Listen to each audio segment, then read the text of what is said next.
At the moment, what we can see is that there are 13 seats in which the NDA is leading, 14 as we speak, and the India bloc leading in 6 seats. These are, of course, very, very early days. Nothing much should be read out of this at the moment. But you were, of course, telling us that primarily it lies with the tribal vote bank and the women voters in Jharkhand who are going to be decisive, the deciders as to who will be coming to power in the state. Yeah, exactly. And as far as the numbers are concerned, we should actually hold our horses. We should wait for one more hour to go. We should let this postal ballot be counted first, and then the real figures would start trickling in. So as of now, we should not be reading these numbers actually and reading nothing. These numbers actually mean nothing to viewers or for that matter as far as the poll results are concerned. Now talking about the women voters and the tribal voters, of course, they were the epicenter. First, the tribals were there, then the women, and then the youth. And that's the reason why both the factions, whether it's the India bloc, whether it was the NDA, they were trying to lure and target these three section of voters. Tribals were the topmost priority. That is the reason why you saw the narrative of the Bangladeshi immigrants being floated by BJP on the ground, and where they went on to add that the JMM was trying to settle these Bangladeshi immigrants on the ground, which was eventually eating into the resources meant for tribals. So that was in a way actually to lure the tribal voters. Then the women voters, we have seen the Maiya Samman Yojana by JMM, 1,000 rupees per month being already paid to them. 4 months of payment has already hit their accounts, and now the JMM has promised that if this vote is back to power, it would be increased to 2,500 rupees per month. In addition to that, the BJP has promised Go Didi Yojana, where it would give 2,100 rupees per month stipend to women below the poverty line. So these were the segments actually who would be the deciding force, and it will be a very interesting battle whether BJP is able to dent into the tribal vote bank, which is traditionally the JMM's vote bank, and JMM as a political party has thrived on the tribal support here in Jharkhand. Right, thank you, Prabhakar, for joining us with those details. The leads are up on your screen. 45 leads for the NDA in the state of Maharashtra, and for the Mahayuti in the state of Maharashtra, and MVA leading in about 9. And in Jharkhand, it's the NDA that's leading in 17 seats and 6 leads for the India bloc. So remember, these are all postal ballots. We'll have to wait for some time to understand some consolidation of leads happening there. Let me also go across to my colleague Aishwarya, who joins us from the BJP headquarters. Aishwarya, this is an important battle for the BJP because there are two important issues here. The parliament session begins from Monday, and the BJP will not want to give any chance, any opportunity to the opposition to have any edge over this when it comes to issues. It wants the House to run properly. And on the other hand, it also wants the blemish of 2024 Lok Sabha elections, where it faced setback in states like UP and Maharashtra specifically, to be forgotten, to be seen as an aberration. So what is at stake here? And also tell us what is happening in the BJP office, because a lot of jalebi is being served in BJP office this day. The party is also wanting to make a political statement with that sweet that is now associated with the Congress's failure in Haryana.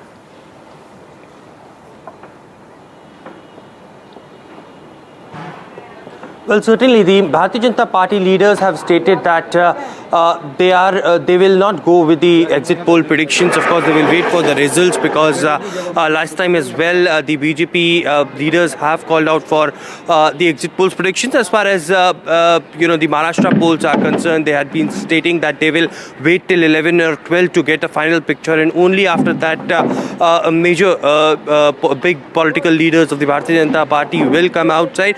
On the other side, in Jharkhand, BJP seems very confident, but at the BJP headquarters, of course, you call it early celebrations, or you call it preparations for celebrations, something that we are looking at, because still, over here, what we are witnessing is preparation for, the breakfast. Of course, jalebis being prepared early morning. We saw how every elections halwas being prepared at the BJP headquarters, but this time it is, of course, jalebis being prepared here with puri, sabzi and other key dishes. But on the other side, what we saw during the Haryana polls, of course, it was Congress headquarters who had earlier early in the morning had prepared jalebis and started distributing because they were very confident of the Haryana elections.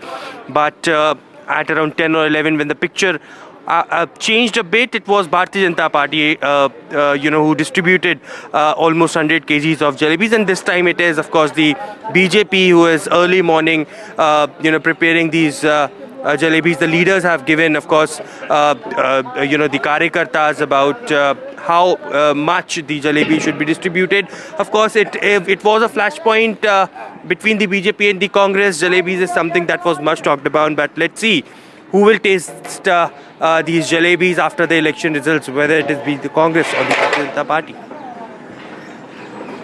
Details, sweets being prepared, snacks being prepared. Of course, this is an important day for not just the BJP but also the Congress party and all the regional parties that are involved here, because many implications, many consequences there. The parliament session is starting from Monday, so both parties would want to have a stronger position for themselves. And of course, apart from that, the BJP would want to show that the 2024 Lok Sabha elections was the setback that it faced was not really the mood of the country, and it's Haryana that's something that is something reflective of the mood of the country. But of course, the MVA and the JMM there also wanting to make their point. Let me go across to my colleague Anurag, who joins us from Madhya Pradesh. Anurag, very important Budhni elections happening there, and in the last few months we've also seen Shivraj Singh's stature improving nationally. He is the agricultural minister, rural development minister, and in Delhi he actually has a lot of control over these two large departments which have the maximum number of bureaucrats. Tell us, how important is this bypoll for the stature of someone like Shivraj Singh Chauhan, who of course that came into question because Mohan Yadav was made the chief minister, understandably, without him being in know of the situation. Yes, but unfortunately, I was listening to my colleagues, but no puri or jalebi or laddus in Madhya Pradesh. But as you pointed out, it's a very important election for Shivraj Singh Chauhan. I mean, he's not contesting, but it's his bastion. And last time he won the seat by a margin of more than 104,000. So in Budhni, all the experts are saying is just all about the margin, because Ramakant Bhargav is a very close associate of Shivraj Singh Chauhan. He's contesting from Budhni, and the Congress has fielded Rajkumar Patel, a former minister in the Digvijay Singh cabinet. He won the seat in 1993, but after 2006, it was all about Shivraj Singh Chauhan. And Budhni was the seat. It comes under the Vidisha, Lok Sabha seat, from where Shivraj Singh Chauhan is the member of parliament, and it gave Shivraj Singh Chauhan a lead of 1,25,000 during the Lok Sabha elections. And the second seat is Vijaypur, from where it has a history of Congress candidate winning from Vijaypur, and out of 15 elections there, Congress won the seat 9 times, and but out of these 9 times, 6 times the seat was won by Ram Nivas Rawat, who resigned from the Congress, and now he's with the BJP. He's a cabinet minister in Dr. Mohan Yadav's cabinet, handling the portfolio of forest and environment. So and from there, the Congress has fielded Mukesh Malhotra, a tribal leader. During the last elections, he contested as an independent candidate and secured around 41,000 votes. So it's a tough fight for Mr. Ram Nivas Rawat there in Vijaypur. But in Budhni, everyone is saying that, the only difference will be the number of votes in favor of Mr. Ramakant Bhargav. Thank you, Anurag, for joining us with those details. Former Minister Ram Nivas Rawat, who was a congressman earlier, now in the BJP, his future is at stake from Vijaypur. And of course, Ramakant Bhargav, seen as a close associate of Shivraj Singh Chauhan, Union Minister of Agriculture, Rural Development, now formerly the Chief Minister of Madhya Pradesh. He is also in the fray. Interesting elections there in Madhya Pradesh. We also have Neeja Chaudhary, senior journalist, joining us. Neeja ji, in the Lok Sabha elections of 2024, it was Uddhav Thackeray who won 9 seats out of 21, and Eknath Shinde winning 7 out of 15. Eknath Shinde's strike rate was considered better than Uddhav Thackeray's, and this time it's going to be a crucial election as well. Do you see this as a battle of survival for Uddhav Thackeray? I wouldn't say battle of survival. You can never write off anybody in Indian politics. Somebody like Narasimha Rao had packed up his bags, was going home. He was retiring from politics, and suddenly he becomes the Prime Minister of India. So you know, given our Indian politics, you cannot say that. But certainly it's a very important contest. Does he represent the Sena electorally, or does Eknath Shinde represent the Sena? In Lok Sabha, his strike rate was the lowest among the NDA partners. Congress had 13, Sharad Pawar 8 out of 10, very high strike rate, and Uddhav Thackeray's strike rate was the lowest. So now again we need to see whether it is going to be equally poised or Shinde will get better.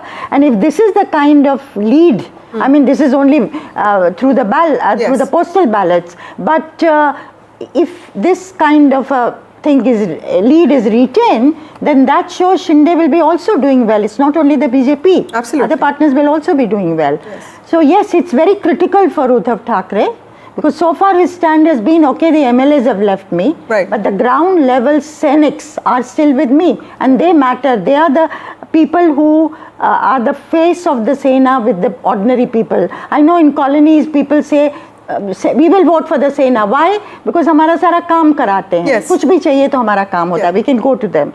So, but is he losing out at that level also? Is the reason that you know, he's moved away from what the core group says, the ideology of Hindutva, and relying on Muslim support, which is one of the criticism. But of course, then every party transforms as time goes on. But it's a very critical election, no doubt. Professor Shastri, you know, would you also say that in the last few months, you know, this Ladki Bahin Yojana came up, electricity for farmers came up, and Mr. Shinde was also in some ways able to project his image as someone who's accessible, who's a common man, vis-a-vis someone like Uddhav Thackeray, who, you know, who's elite and who is seen as inaccessible. Do you think Mr. Shinde has been successful in doing that? So it's often misleading to read an assembly poll on the basis of a Lok Sabha poll, even though they are so close. Because the issues in a Vidhan Sabha poll are very, very different. Yes. And the numbers also change quite dramatically. You are right in saying that since the Lok Sabha election, the government in Maharashtra has been making a concerted attempt to try and focus on people's welfare schemes. And the Ladki Bahin Yojana, I think, has done quite a miracle for the party in that sense, because our study in October showed that nearly 80% people said, we have heard of it, and nearly 70% people said somebody from our family has benefited from it. So yes, that is a critical factor.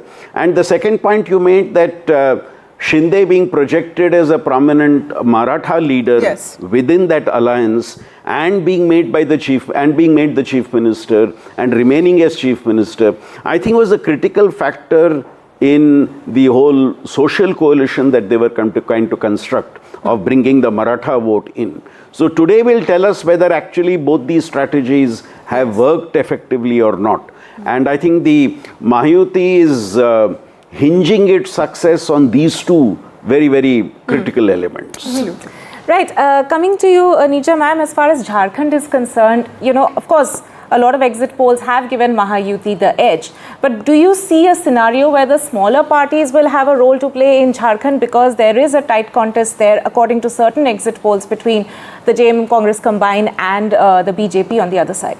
Yeah, if it is a very close contest, which some believe it will be, because from the beginning it's been billed as a takkar between two sides. But of late, you know, there are both kinds of stories, that a feedback that has been coming.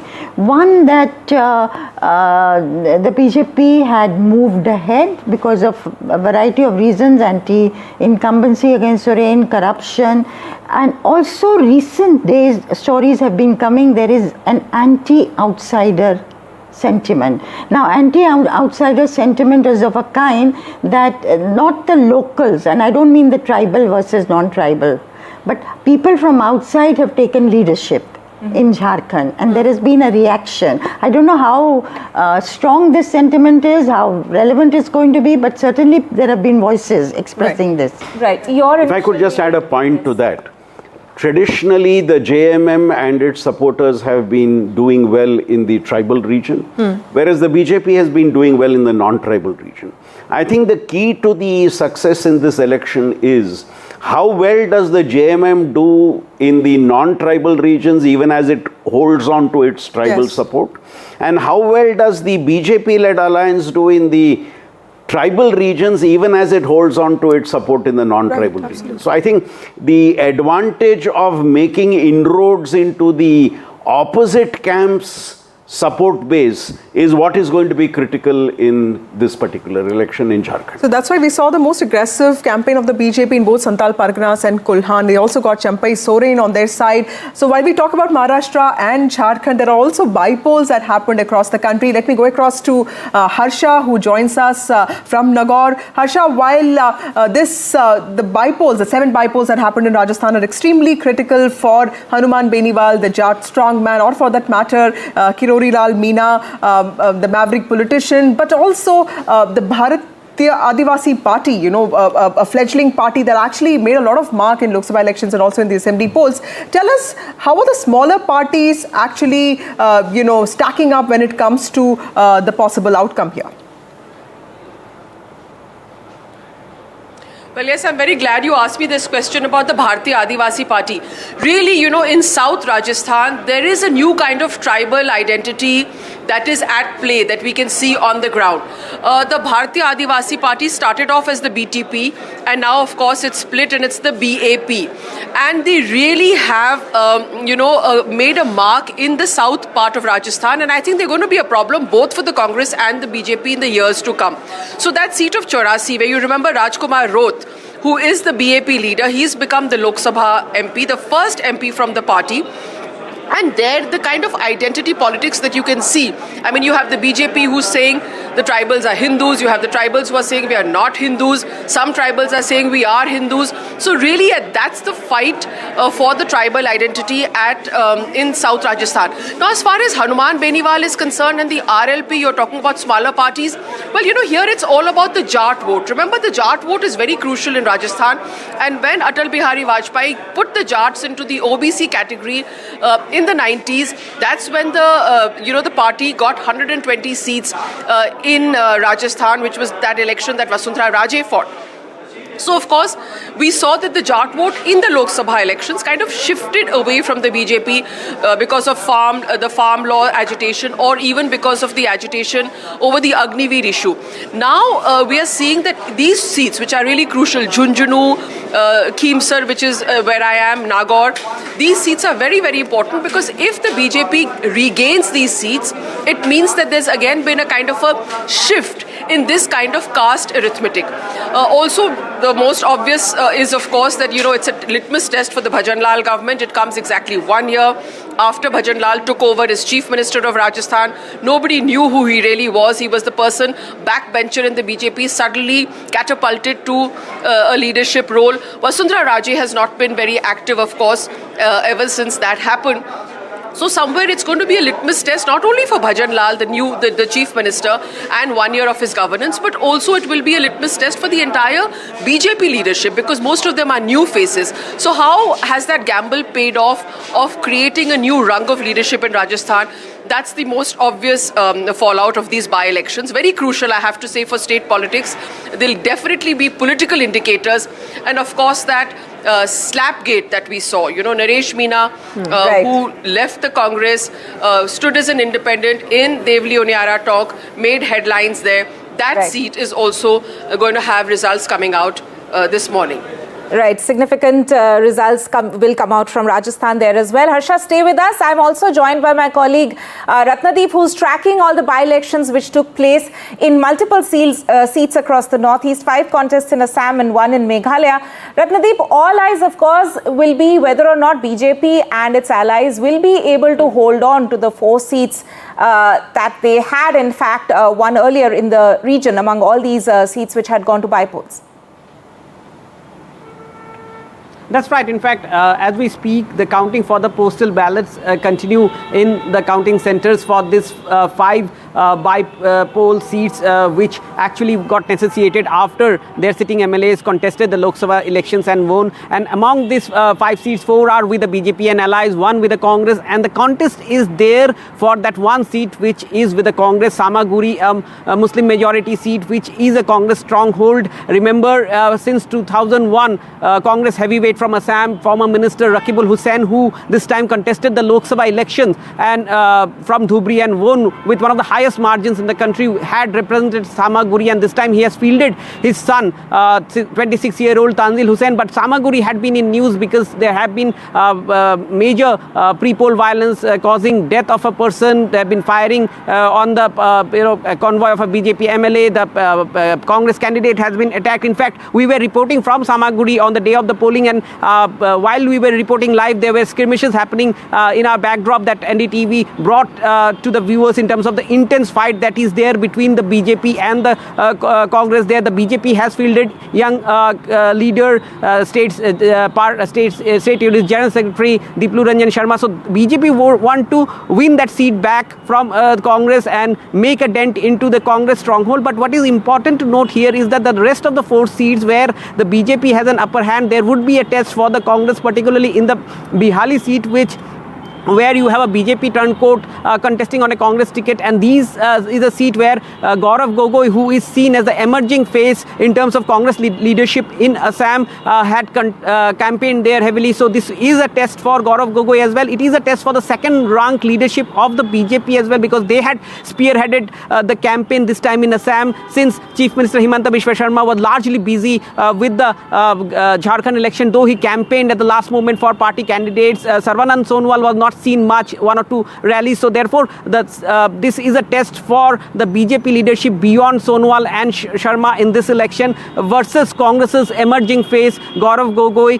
Not to forget the 1 seat which has gone for bypolls in Meghalaya, Gambagre, again a Congress stronghold, where this time the ruling party, the NPP, which leads the ruling coalition in Meghalaya, their chief and chief minister Conrad Sangma has fielded his wife Mehtab Chandi Sangma as the candidate, her electoral debut. So therefore she is facing a tough fight, given the fact that there are 3 more candidates, including the TMC candidate, who is a wife of a former minister from during Congress time. So therefore that seat is a prestige battle, given the fact that the Sangma family, remember, have lost their own backyard, the Tura Lok Sabha seats, after years, when Agatha Sangma in the last Lok Sabha election lost that seat. So therefore it is a test for the Sangmas as well, and Gambagre seat. Right. Thank you, Ratnadeep, for joining us with those details. 5 crucial assembly polls in the state of Assam, a test for Himanta Biswa Sharma and also for Gaurav Gogoi, who is emerging as a Congress leader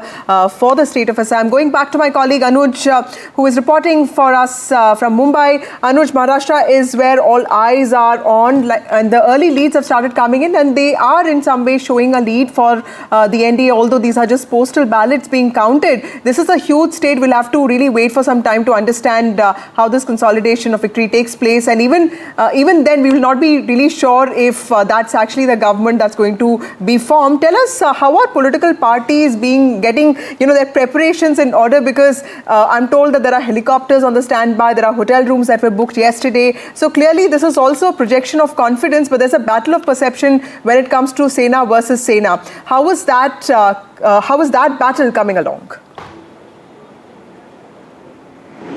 There's a battle of perception throughout the state and also across the different factions here.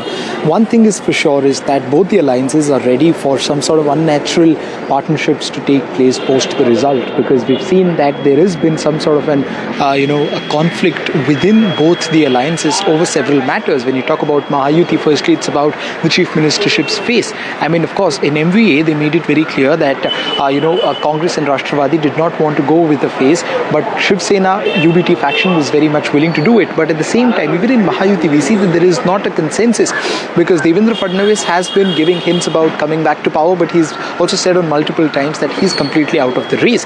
Then we had Vinod Tawde in the center of all the controversies just a day before the polls. We have Eknath Shinde, who made it very clear that Amit Shah had communicated to him that it is under his leadership that the entirety of Mahayuti was fighting the election, which means that the chances of him carrying on as the chief minister, according to the Shinde faction, is very high. But at the same time, they also have the third partner, Ajit Pawar, who's been the deputy chief minister for close to 5 or 6 times and has been very vocal about his willingness to be the chief minister. So when you see all of these things playing out, even in 2019, we saw that one of the major reasons, or if not the actual reason for the Shiv Sena to split away from the pre-poll alliance and part its way away from the Bharatiya Janata Party was, according to them, the BJP not keeping a word of having a 2.5 is to 2.5 years formula as far as the chief ministership is concerned. In this election as well, we can see that just one position of, one executive position can play a very vital role when it comes to deciding the post-poll alliances. Very similar to what happened in 2019. But unlike that, we've seen that especially between the NCP Sharad Pawar faction and the Shinde Sena faction, they both have not really fielded a lot of candidates against each other. And there has been a chatter going around about how, Sharad Pawar and Shinde Sena is keeping their cards open of tying it up with one another if the need comes. One can still not be completely sure about what route is Ajit Pawar faction going to take. Has he parted ways from his uncle for good, or are there ways, for him to make amends? If there's one party which has made its relationship sour with everyone, in the opposition, that is the Uddhav Thackeray faction of Shiv Sena. They have been very vocal and aggressive against, of course, the Bharatiya Janata Party and Shinde Sena for the very basic reason of the party getting split. So we can see very few or less chances of them teaming up. But then, as we heard someone say before, that this is Indian politics and one cannot really predict anything longer term for this. Lot can change in 24 hours. But as of now, we've seen that although the early leads suggest that the Mahayuti would be inching towards the majority mark, but it's just the postal votes. And secondly, one cannot really guarantee that particular alliance to form the government, even if they get the majority mark. Yes. Nisha ma'am, you heard what my colleague had to say. The psychological advantage that the Mahavikas Aghadi had when the numbers came out in 2024 Lok Sabha elections, with Congress winning 13 seats, the highest, do you think the Congress did enough to retain that edge when it came to the assembly elections? Well, the general view is that the Congress's campaign was very, very localized.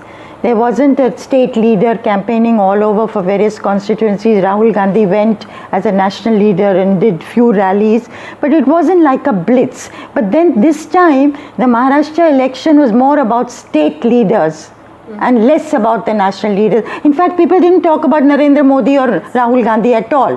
They were more interested in Sharad Pawar, Uddhav Thackeray, Devendra Fadnavis, Eknath Shinde, who would make it, what are the possibilities. So I think, but in a localized election, did they put their best foot forward? Because the political families in Maharashtra who control districts, and often they are contending more than one political family pitted against another one.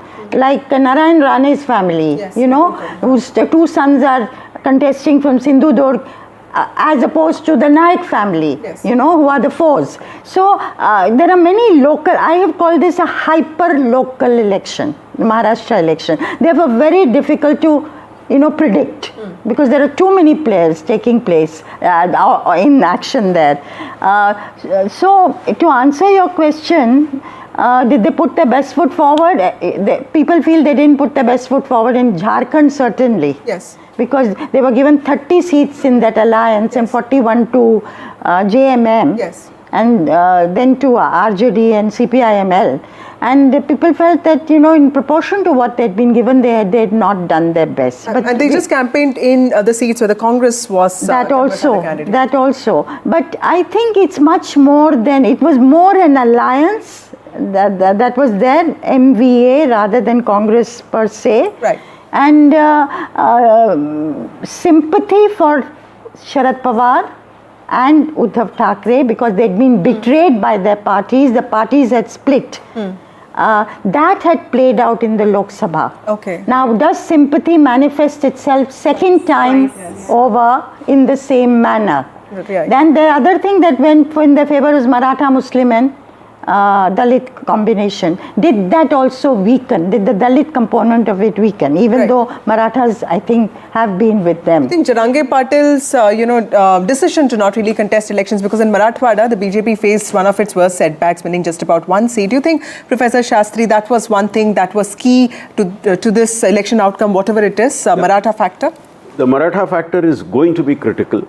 I think as the day progresses and as the victories become visible, which way the Maratha vote has gone would be visibly seen, along with the vote of other OBC groups, the scheduled caste vote and the minority vote. I think how these four play out will be seen in the result. But let me draw your attention to one more point, a very critical difference between the Mahayuti and the Aghadi.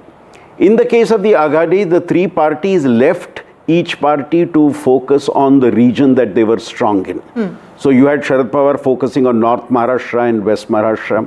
You had the Congress focusing on Vidarbha and the Shiv Sena focusing on Marathwada. Now, did this strategy work? Which means all the three have to pull their strengths to be able to do well in the regions given.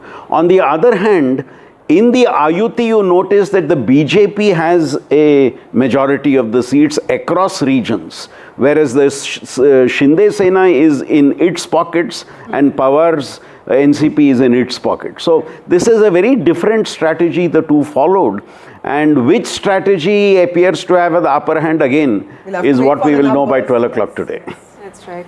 Of course, the early leads are coming in. For our viewers, if we can just refer to the numbers that we can see on the screens right now. These are, of course, postal ballots which are being counted at this point in time. But the NDA getting a march ahead with 88 lead in 88 seats, and the MVA leading in 50 seats as we speak. And as far as Jharkhand is concerned, it's the NDA which is leading in 32 seats at this point in time, and 16 seats where the India bloc is leading, but these are very early days. Absolutely. Remember, counting always begins with postal ballots reserved for specific groups, including those with disabilities, security personnel, and certain government employees who are involved in essential services, after which is when the EVMs, they get opened and their votes get tallied. By midday is when we are told early trends will start emerging, and then, of course, the consolidation of leads takes place. But in Maharashtra, it's a tricky situation, because even if the party manages to get the highest number of seats, we're not really sure if it will be